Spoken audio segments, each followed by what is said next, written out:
Fórmula Noticias Tabasco presenta La Entrevista.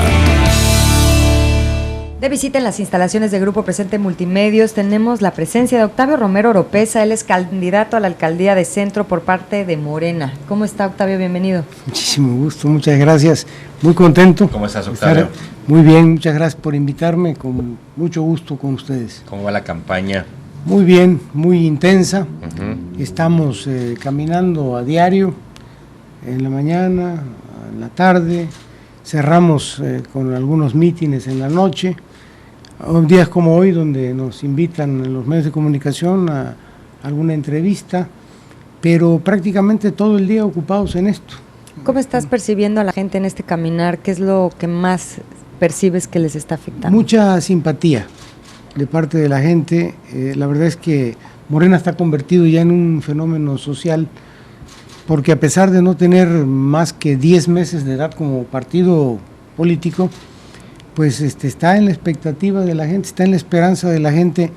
Hay una gran crisis a nivel nacional, de la que no se escapa Tabasco y el municipio del Centro tampoco, y la gente muy lastimada por la situación económica, mucha enfermedad. Estamos viendo mucha gente con problemas de diabetes, los servicios que son muy deplorables en muchas zonas de la capital, falta de drenaje, agua potable, las calles en muy mal estado, gente que está un poquito molesta con los gobiernos que han estado anteriormente, pero que nos están viendo como la posibilidad, como la última posibilidad de que esto realmente pues agarre otro rumbo, y es importantísimo que así sea, porque los niveles, sobre todo de delincuencia, se han disparado de manera brutal, y no es más que consecuencia de la falta de empleo, que ese es el otro gran problema,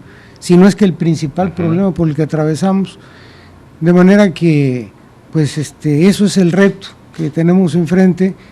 Lo tenemos muy claro, llevamos 1 año, 4 meses caminando al municipio del Centro, lo hemos caminado todo, quizá nos falten algunos rinconcitos, pero ya prácticamente todo, y el diagnóstico ya lo tenemos muy claro. Claro, dices tú, es urgente cambiar las cosas. Sí.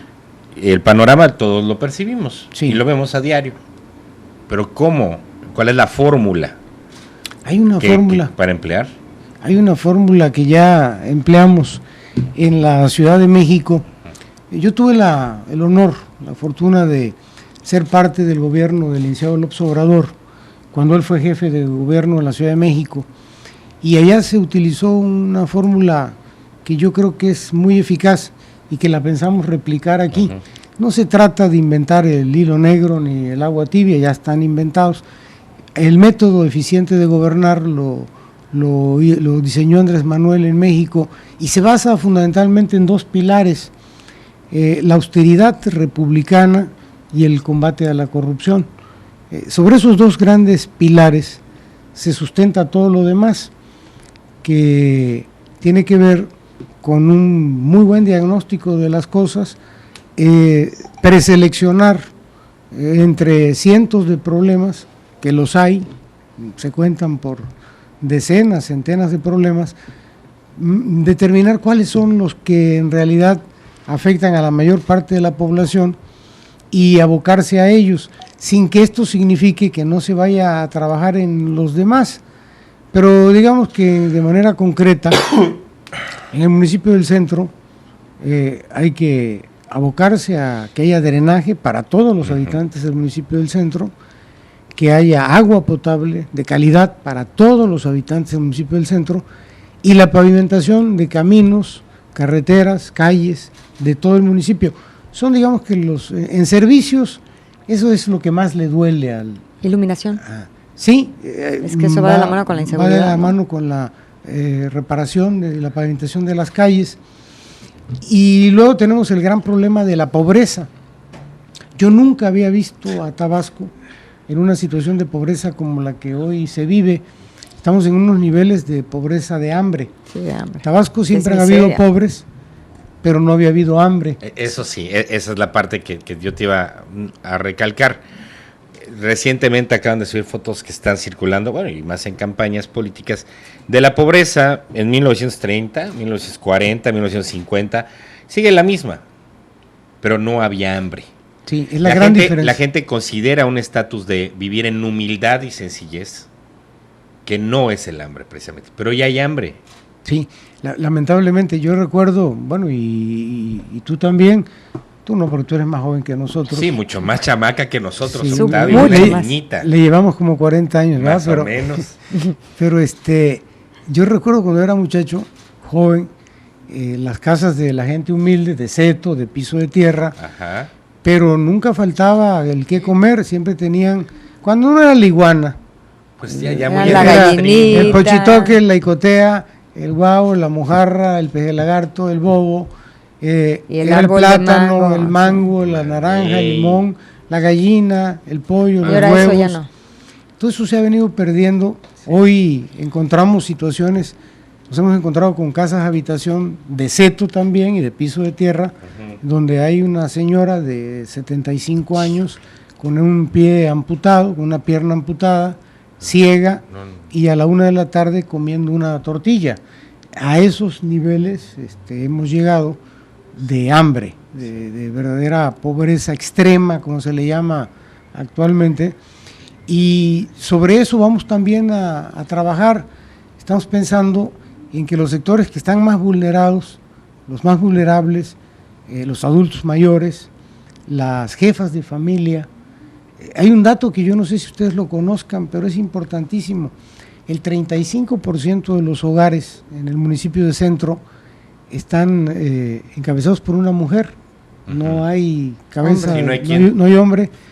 Y esos van a recibir, las más afectadas, van a recibir un apoyo, igual que los adultos mayores, y becas para estudiantes, sobre todo de secundaria y de preparatoria.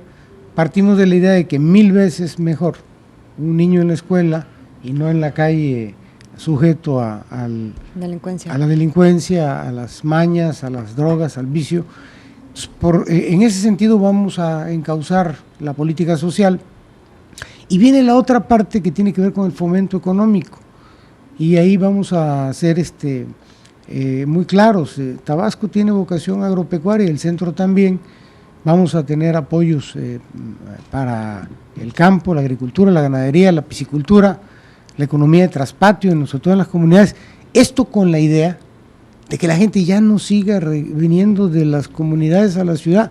No hay futuro en la ciudad. Ya no venga para acá. Los cinturones de miseria se siguen avanzando. Porque ese es otro factor que ha acrecentado la pobreza. Sí, vienen de las comunidades porque piensan que aquí en Villahermosa hay oportunidades.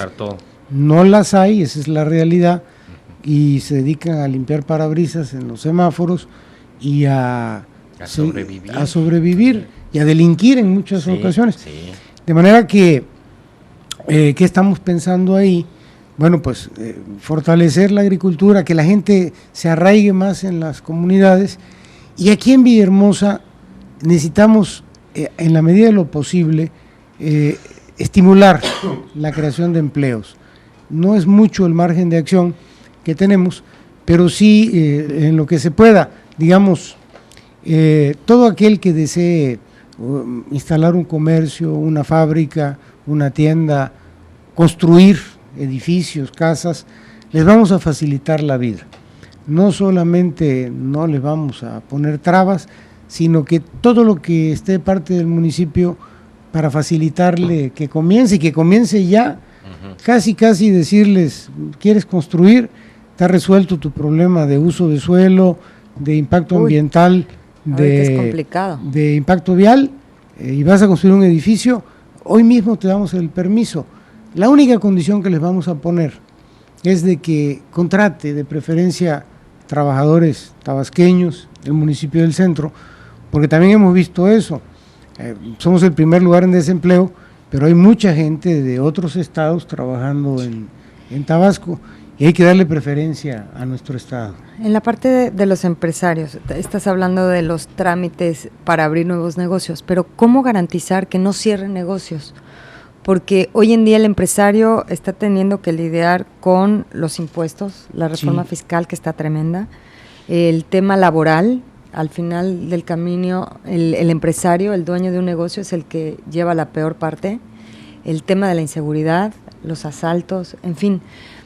¿Cómo hacerle para que los negocios que hay, las empresas que están hoy en día puedan continuar funcionando en el ayuntamiento?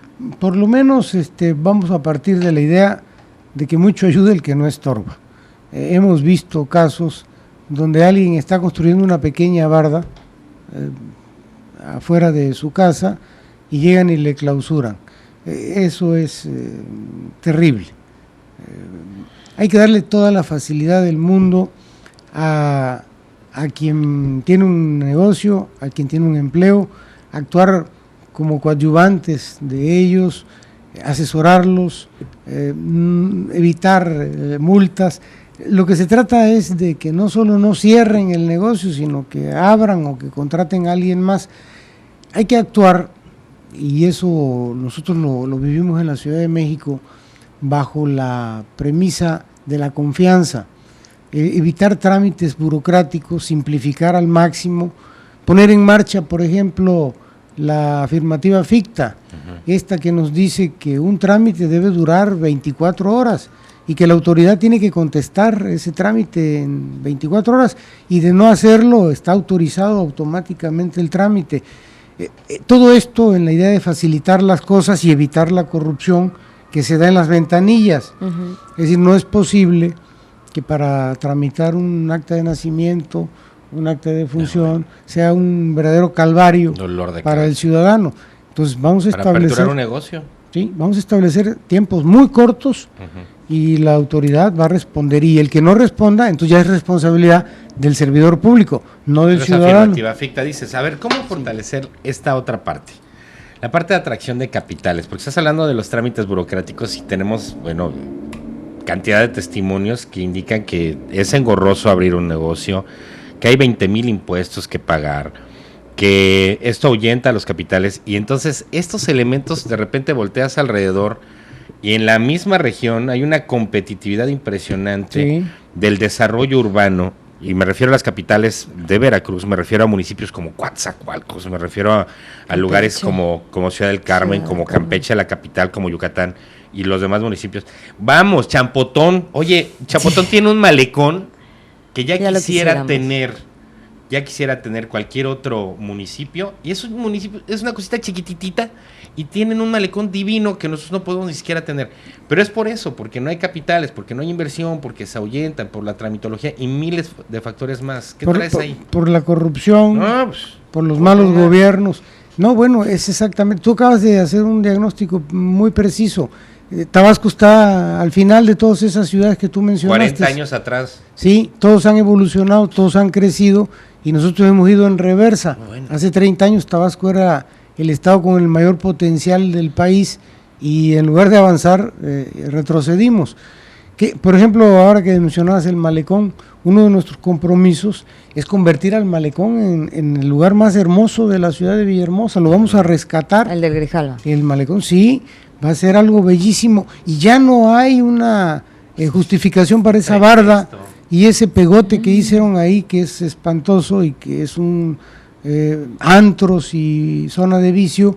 Va para afuera. Vamos a hacer algo hermoso que le permita al turismo venir y hacer una derrama, porque si se hace bonito el malecón, si se hace atractivo, habitable, caminable, pues se pueden abrir cualquier cantidad de comercios enfrente, cafés, restaurantes, comercios, y eso va a traer el turismo, va a hacer una derrama de dinero y le va a regresar al centro ese orgullo que teníamos de nuestro malecón. ¿Y con qué dinero? Porque luego también esa es una son muchas muy buena. Grandes propuestas, pero no, el Ayuntamiento de Centro está endeudadísimo. Fíjate que no estamos haciendo muchas, estamos haciendo poquitas porque son benditas, porque las vamos a cumplir.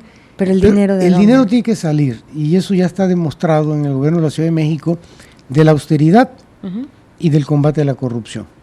Eso va a garantizar una bolsa importante de recursos, pero también vamos a hablar con el Congreso local y con el gobernador. No puede ser que al municipio de Centro se le dé el trato que se le da a cualquier otro municipio en términos de presupuesto. En Tabasco, en el municipio de Centro y concretamente en Villahermosa, aquí se hablan de 700,000 habitantes, No más. pero en realidad aquí confluyen Todos. 300, 400,000 gentes diarias de otros municipios que ocupan calles, que ocupan sanitarios, que ocupan el drenaje, el agua. 1,000,000 de personas, así Fácilmente, y se le tiene que dar un presupuesto de acuerdo a lo que es la capital del estado, que le tiene que prestar el servicio al resto de la población tabasqueña. Entonces vamos a hablar porque ya es menester que a Centro se le dé mayor recurso, pero no solo eso, hay muchísimos fondos, Eso, tanto fideicomisos, federales, fondos, fide- hasta mundiales. internacionales, nacionales y hasta del Congreso, Sí. que podrían estar llegando a Tabasco y a municipio de Centro, y que lo único es tener el proyecto ejecutivo terminado y que se desperdician los recursos porque no se tienen los proyectos ejecutivos. Nosotros tenemos muy claro que al momento de ganar, tenemos 7 meses en entrega-recepción, y en esos 7 meses vamos a concluir muchos proyectos, ya sabemos en dónde, en qué dependencias, con quiénes, y los vamos a tener para que puedan ser aprobados a la brevedad posible. Está la ley Para APP, que esté ¿no? incluido en el presupuesto del próximo año, ya ¿Perdón? el presupuesto para el siguiente año, que ya estén incluidos esos proyectos. Que ya estén incluidos, y no solamente a nivel federal, sino con los fideicomisos internacionales. Hay muchos fondos que, sobre todo para la parte esta de La rural, ¿no? la rural, la urbana y la ecología. Es La decir, ecología, los monumentos, los centros históricos, lo que te da UNESCO, lo que te da hasta el del carbono, hombre, hay muchísimas formas el de famoso bono verde. el bono Sí. verde, digo, hay muchísimas formas, nada más es cosa de Tramitarlos. y de tener un buen proyecto bien elaborado. Tener Ándale, se llama creatividad. Y dice Que no la hay, Bamba y ganas. otra cosita, sí. ¿no? ¿No hay Sí. o qué? Miren, por ejemplo, no, es ¿Ahorita que no hay? no hay y no ha habido. Miren lo que pasa. 2 ejemplos muy rápidos. Ajá. Acabamos de estar antier en la colonia, en la ranchería Anacleto Carnaval, y hoy en la colonia Pancho Villa. Y no les voy a exagerar un ápice, a lo mejor me quedo corto. En ambas lo mismo, el mismo problema. Se metió el drenaje en la época anterior a este gobierno municipal, gobierno priista, se metió el drenaje. Tenían su calle, pero no tenían drenaje. Rompieron la calle y metieron la tubería. No volvieron a pavimentar, de manera que quedó espantosamente fea la calle, no se puede ni caminar. El chiste es que no funciona el drenaje, porque no funcionan los cárcamos, y la calle se las dejaron totalmente destruidas. Hoy en la Pancho Villa, exactamente el mismo problema. Metieron Llegan, la tubería, abren y dejan todo. ahí está el cárcamo, no funciona el cárcamo, no funciona la tubería. Es decir, el dinero ahí está enterrado. Sí. Yo, con todo respeto, ¿Quién es responsable de eso? el presidente municipal en turno, pero por supuesto, y además quería ser gobernador. Si es verdaderamente criminal lo que han hecho con los recursos de Tabasco, poco recurso y enterrado literalmente para no servir para nada. Esa es una realidad que te la dice la gente en la calle. ¿Cómo te sientes tú que de alguna manera participaste activamente en este cambio que vivimos en Tabasco y ver este resultado?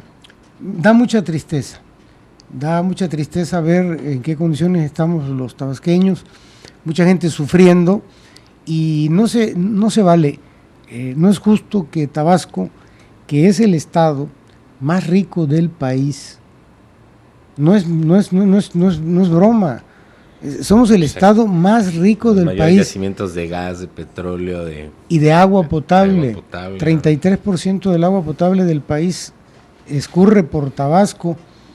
En el 1.3% de la superficie de toda la República Mexicana está enclavado Tabasco, y tenemos el mayor yacimiento de petróleo y gas Sí, pero y eso agua. lo retribuyen. Y no lo retribuyen. Ese es el otro tema. también. Ese discurso lo hemos escuchado muchas veces. Vamos a suponer que ganes Sí. y que llegues a ser alcalde de Centro, ¿no? Sí, qué buena Octavio Romero suposición Oropesa, tienes, ¿eh? presidente municipal de Centro. Sí. Va. ¿Por qué cuando llegan al poder se endulzan tanto? Les da el mal del tabique o del bloque, como lo conozcas, que con tantito que suban pierden el aire y pierden el oxígeno en el cerebro, Y se endulzan tanto que en más de 30 años hemos visto cómo se roban a manos llenas el dinero, que no ha permitido que se desarrolle este Estado. Fíjate que me haces una buena pregunta y que bueno ¿Cómo llegas? Y entonces, ¿Qué pasa ahí en el ¿por momento? qué de ¿no? repente ya los vemos en unas camionetas y con unas guayaberotas traídas de Italia, porque debían de ser de Yucatán y no, y unos megarrelojes y ya otros sistemas de vida? No te burles, que me costó 400. No, bueno, entonces, ¿pero por qué pierden el piso, Octavio? ¿Cómo mantenerlo y que no nos defrauden? Es un como asunto de ciudadanos? vocación, es un asunto de entender que la política es el arte de servir. La política O de y servirse. Pues estos cuates No, no, Sí, de no, servirse de repente, ¿no? ¿no? pero lo Buscan real, algo porque va a ser rico. lo real es el arte de servir y tiene que ver con el amor. Aunque suene yo cursi, aunque se ríen de mí, la política es amor y hacia los demás. Pero miren, yo estuve en la Ciudad de México, en ese gobierno, en el DF se maneja un presupuesto de 200,000 millones de pesos. Todo el estado de Tabasco en conjunto trae un presupuesto de 40,000 millones. A mí me tocó en la Oficialía Mayor de Gobierno manejar una gran cantidad de ese dinero, hacer compras muy, muy grandes. Me tocó tratar con los hombres más ricos de este país, con los grandes empresarios de este país. Jamás nos robamos un peso y jamás nos mareamos, porque tenemos muy claro, a mí me llamaba mucho la atención, recién llegamos a la Oficialía Mayor, que de repente un gran empresario llegaba y me veía, lo recibía yo en la oficina, y Octavio, ¿cómo estás? Y un abrazo. Y yo decía, ¿y este quién es? ¿Y de qué me conoce? ¿Y de qué? Pensé ¿Por que qué ibas tan a decir cariñoso? que llegaban con las maletitas, No, Con las ligas. con las ligas. ¿Por qué tan cariñoso conmigo si yo no lo conozco? Porque son seductores profesionales, son gente que sabe tratar y pensaban que con nosotros iba a ser igual y siempre les dimos un buen trato, jamás hubo corrupción, al final hubo buena relación con ellos. Miren, el dato es muy importante. Por cada peso que se invirtió en el gobierno de Andrés Manuel López Obrador en el DF, la iniciativa privada invirtió 17. Por eso el florecimiento de la ciudad, porque no solamente no se les pedía absolutamente un centavo vía corrupción, sino que se les daban estímulos para que se desarrollara la construcción, las fábricas, las empresas. Bueno, pero ahí también fue el tema de los segundos pisos y precisamente las ligas y todo eso, ¿no? Tuvo que ver con esa parte de gobierno. ¿Tú ya no estabas? No, yo estuve todo el tiempo, estuve 5 años. La parte de las ligas Los segundos las de pisos, Bejarano. no las de tienen Bejarano. absolutamente nada que ver ¿No, con el no es gobierno. de ese gobierno? Bejarano ya había renunciado. Bejarano había sido secretario particular de Andrés Manuel López Obrador, renuncia y se va a la Asamblea Legislativa de Diputados. Y él, siendo asambleísta, coordinador de la fracción del PRD, es cuando tiene la relación con el Ahumada. Bejarano, con el argentino. Con Ahumada. Ya no era con Ahumada, ya no era funcionario del gobierno capitalino. Y un dato para que ustedes lo tengan claro, Ahumada participó en las licitaciones para los segundos pisos y no quedó. O sea, él no fue de las empresas que quedó. de los beneficiados. Y uno de los datos también que es importante que la gente sepa es que los segundos pisos que se construyeron en la Ciudad de México son propiedad de la Ciudad de México. Y a lo mejor ustedes me preguntan, bueno, ¿y por ¿Y qué eso qué dice? tiene ¿Y eso qué tiene que ver? Pues tiene mucho que ver. Pues no, si no se estuvieran cobrando acá. Bueno, hay unos que Sí cobran. cobran. No, bueno, es Los que nuevos. a eso voy. Se concesionó. Ya ahora lo que se hace Se es cobra. concesionado, no es propiedad de la ciudad. Y los de la ciudad no se cobran. El Los de San la ciudad Antonio son y todos esos. libre totalmente. Son libres. Todo lo que se hizo en el Estado de México en la época de Peña Nieto fue concesión a españoles, se cobra peaje. Igual en la continuación de Periférico en la Ciudad de México ya fue hecho, pero no con dinero de la ciudad, sino con dinero privado. Entonces, ¿de dónde salió el dinero para hacer todo lo que se hizo en México? Pues de una buena administración capitalina, ¿no? Bueno, a ver, vamos a otra parte de lo que estás hablando de la corrupción. ¿Cómo vigilar a tus funcionarios? Porque una cosa es el alcalde y su corazón, porque me dices Sí. que esto es de amor y de Sí. corazón. Pero luego uno se rodea de cada gente tan desamorosa y Sí. tan de dudosa procedencia, porque luego llegan con unas caras bien inocentes, ¿verdad? No, son bien buenos. Pero pues en el camino se nos descomponen, Octavio. Tenemos experiencia en eso. Nosotros armamos el equipo de la Oficialía Mayor, que si me apuras un poquito es como varias veces lo que es el ayuntamiento aquí del centro.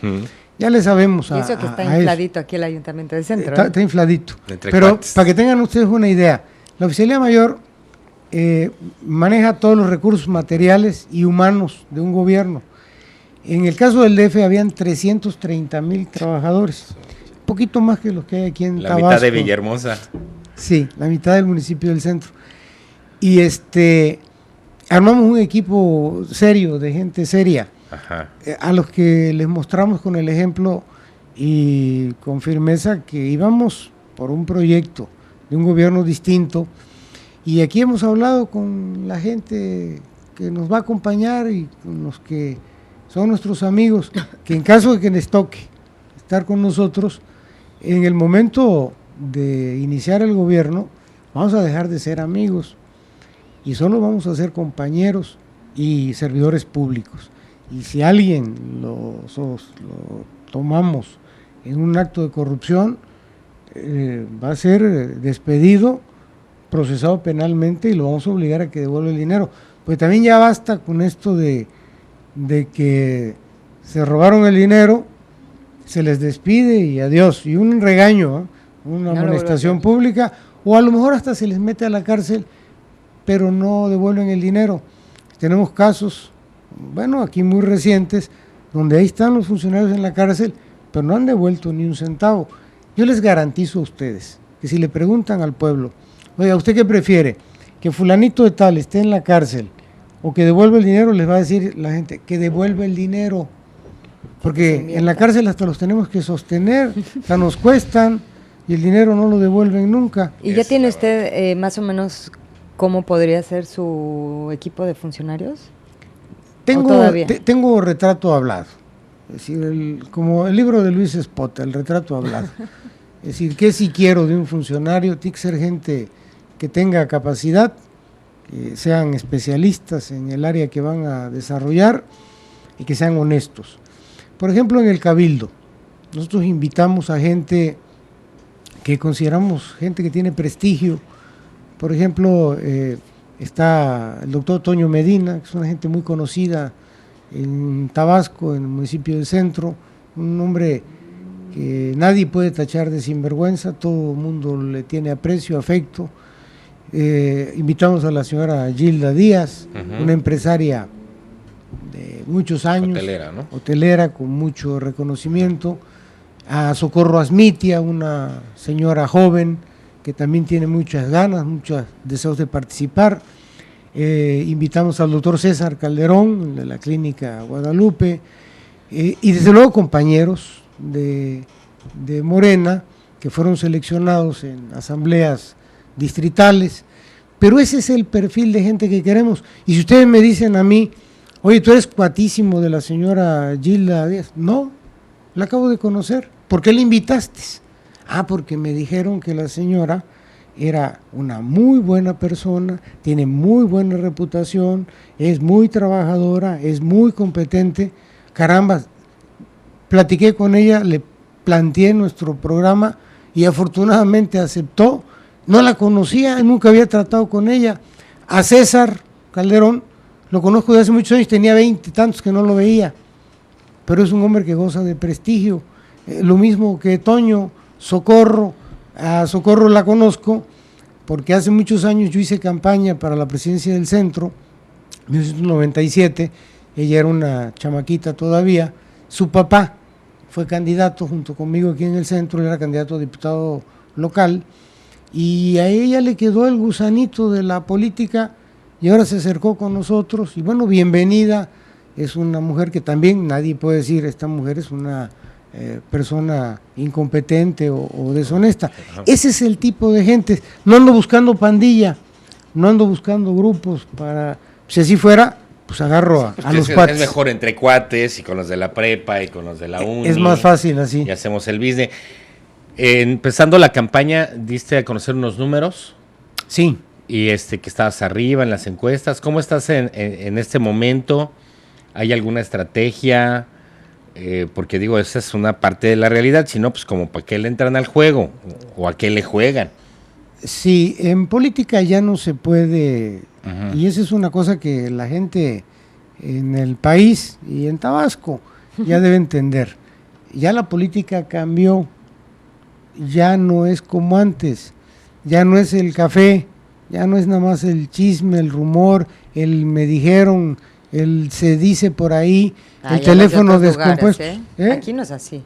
No, en Tabasco. ¿De dónde estás hablando? Aquí el dicen. En Tabasco Inventan un chisme y te lo comprueban. No, ¿sabes qué? Dicen que las cosas se saben antes de que sucedan. Antes de que sucedan, sí. Entonces, ¿qué hemos hecho nosotros? Desde que llegamos, hemos utilizado las herramientas de la medición, porque no se puede tomar decisiones a la ligera, ni porque el feeling, ni por lo que lo estoy percibiendo, sino que hay que utilizar la ciencia. O porque hay gente a tu alrededor que te hacen creer que eres el bueno, ¿no? Porque te dicen... Y unos bien perversotes. Sí, y ya nosotros ya tenemos unos cuantos años en esto, ya no es fácil que nos den a tole con el dedo. Y ahora que comenzó la campaña, se presentó una encuesta, pero se hizo de manera diferente a como se hace. Las encuestadoras, lamentablemente, se pervirtieron, se echaron a perder y ya no tienen credibilidad la mayor parte de ellas. Hubo algunas que se equivocaron recientemente hasta por 20 y tantos puntos. Una cosa terrible. Sí les fue mal. ¿Qué hicimos nosotros con esta encuesta? La condición fue que se publicara y que se diera a conocer total y absolutamente la base de datos, de manera que se pudieran hacer todos los cruces, todas las revisiones por arriba, por abajo, por en medio, por los lados, de manera que no quedara dudas, y si hubiera dudas, se le pidió a la empresa que hizo la encuesta que respondiera. Es decir, ahora sí, queremos dar números, démoslo, pero con toda la información que respalde eso, porque es muy fácil decir, hay tales o cuales números, ¿y cómo hiciste la encuesta? No, pues fíjate que 300 llamadas telefónicas. ¿Sabes qué valor estadístico tiene eso? Ninguno. Sí. Para una encuesta telefónica tendrías que hacer 20,000 llamadas. Claro. Ay, aparte que porque además ni siquiera telefónica ni es tan real, ¿no? La gente hasta se enoja que le estén hablando. Pero por supuesto, lo vas a preguntar por 20 y además personas. Los encuestadores, con tal de que les paguen una lanita, inventan la encuesta. Nos ha tocado, ¿verdad?, de saber de encuestas inventadas. A mí también. Pues si los chavos lo que quieren es contratan a entonces, chavos. ¿tú estás tranquilo con los datos de tu Muy encuesta? Tranquilo. Yo les digo algo y no es no estoy pecando de presumido ni mucho menos. Vamos adelante, estamos a la cabeza. Es decir, los números de la encuesta sí lo marcan, pero también la reacción de la gente. Ahí sí es donde uno puede. ¿Cuál es tu voto, Doro, en Morena? ¿Con cuánto te registraste? ¿Con cuánto se registró el partido? ¿Cuántas firmas se registró el partido a nivel estatal? A nivel estatal, cuando fue el año pasado, traíamos más de 120,000 firmas. 120,000 ¿Sería tu voto duro? ¿O es la Ahorita mitad? Ya tenemos más, andamos sobre 180,000, y yo creo que sí. ¿Con cuánto se gana la elección en centro? En centro yo calculamos que se gana arriba de 100,000 votos. Con arriba de 100,000 votos. Sí. Aquí estamos hablando de todo el estado de Tabasco. ¿Qué porcentaje es ese? ¿Perdón? ¿Cómo qué porcentaje? Es que va a depender de cuántos voten. Digamos pues que aquí hay un padrón electoral de aproximadamente 500,000 personas. En centro. Supongamos que vote la mitad, que en elecciones intermedias es más o menos lo que vota. 200, en las presidenciales votan el 60%. La mitad de eso son 250,000. Bueno, pues con 100,000 votos consideramos que se puede estar ganando la elección en el municipio de Centro. Pues bueno, muchísimas gracias por haber venido, Octavio. No, muchas gracias a ustedes. ¿Algo que le quieras decir a la gente? Que salgan a votar. Hay una estrategia muy fea de quienes malgobiernan este país, de que no quieren que la gente salga a votar. Inventaron un partido de fútbol el día de la elección, nunca lo habían hecho. ¿El de Brasil? El de Brasil-México. Y no tiene nada que ver con la Copa del Mundo ni con la Copa Sudamericana. Es un partido amistoso, pero que va a durar 5 horas. De 1 a 3, todos los goles de México-Brasil de la historia. De 3 a 5 el partido y de 5 a 6 la jugada con la cámara Phantom, donde se le ve hasta la picadura de la muela a un jugador, se abre la boca. No estamos jugando un partido de fútbol ese día, estamos jugando el futuro del país y ojalá que acudan a votar y regresen a ver el fútbol. No estamos en contra del fútbol, pero sí que salga la gente a votar, que no caigamos en esa trampa de no ir a votar. Órale, Octavio Romero Oropeza, quiero saludarte. Muchísimas gracias.